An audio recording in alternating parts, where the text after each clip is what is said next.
Well, despite great progress made by international women's rights movements over many years, women and girls around the globe are still married off as children or trafficked into forced labor and sexual slavery. They are still refused access to education and political participation, and some are even trapped in conflicts where rape is now being perpetrated as a weapon of war. Across the world, deaths related to pregnancy and childbirth are needlessly high, and women are prevented from making deeply personal choices in their own private lives. Well, to chat more on women empowerment, gender equality and protecting the rights and improving the lives of women and girls on the ground, we have in studio Nomasonto Mazibuko from the Commission for Gender Equality. Good afternoon, Commissioner, and thank you so much for your time on the PM News Desk. Thank you, and thank you to the viewers. All right. Commissioner, human rights are women's rights and women's rights are human rights. It's the great unfinished business of the 21st century. How widespread are incidences of forced marriages among our girls right now in the country?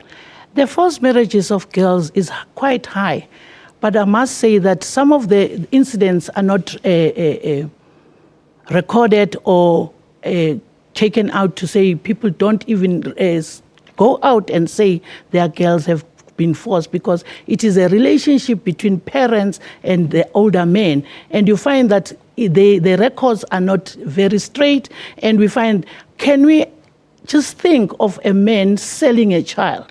You can't batter your child. And this man now is selling a 14-year-old. And the child's rights and the human rights doesn't allow that in the Chapter 6 to say men and women are equally right, let alone the issue of selling a child to an older person. Yes, we do seem to be walking a fine line between what is acceptable cultural practices and strong constitutional commitment to protect our human rights. How do we strike a balance? How do we get it right today? We have to strike a balance and get it right in the sense that culture revolves and it goes on into development and cultural. And as we look into education and health rights, a girl child has a right of her body, and a child has a right to say no. And if a child is taken by parents for a forced marriage, that child is immediately made a woman, and that child is made into getting married. And marriages have a situation where both men and women have a right to say, how are we going to structure our marriage? And this child has nothing, is very young. How can a child take a decision what is going to happen with her marriage? All right. Latest UN research shows, it indicates clearly that a girl child, if educated, Commissioner, is 90% more likely to spend most of her income on the upliftment of her own family and her community. So this is where we really need to focus. You would agree, as girl children are the real agents of change? Yes, they are agents of change. We can see of the child-headed families today. Those children who head the families are girl children. And we have seen in the statistics that those girl children did pass their grade 12 with the help of the social development, where the children have now ventured into higher education, and they look after very well their siblings. And you can say, give a woman the hand that rocks the cradle. Today we can say it will rule the world. All right, girls rule the world. I like that. Half our cabinet are women, Commissioner. Our police chief is a woman. And there have been great strides in representation and increasing the visibility of women in high-profile posts. But where are we falling short? There's still a great deal of patriarchal attitudes that have to be changed, because it's not a battle that can be won without the support of our men and boys, is it?